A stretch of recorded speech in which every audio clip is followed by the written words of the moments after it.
મિત્રો આપણે કંઈક નવું જાણીશી પણ આપણને ખ્યાલ નથી. શૂન્યની આમ તો કંઈ કિંમત નથી હોતી, પણ શૂન્ય પોતાની અનેક ઘણી કિંમત ધરાવે છે. પણ શૂન્ય સાથે જો શૂન્યને ગોઠવતા એકડા પાછળ ઊભી રહે તો એની કોઈ કિંમત નથી, પણ એકડાની આગળ એક શૂન્ય આવે તો 10 બને છે, અને જે શૂન્યની 10ની કિંમત હતી બીજી શૂન્ય સાથે રાખે તો 100 બની જાય છે.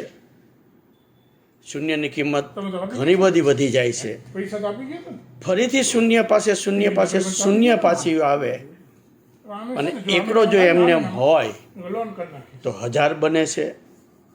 એવી રીતે આપણે ગણતા જઈએ, શૂન્ય ઉમેરતા જઈએ, અને શૂન્ય પાસે શૂન્ય સંપીને રહેતી જાય તો શૂન્યની પણ કિંમત છે, એકડાની પણ કિંમત છે. બધાની રીતે બધાની કિંમત રાખતા હોય છે. પણ આપણને જો ગોઠવતા આવડે, ઊભા રહેતા આવડે તો આપણને પણ ખ્યાલ છે કે અનેક ઘણી કિંમત વધતી જાય છે. માટે આપણે સૌ જાણીશી કે શૂન્યની પણ એક કિંમત અનેક ઘણી કિંમત બનતી હોય છે. તો એ આપણે પણ જાણી અને યોગ્ય કિંમત બનાવે.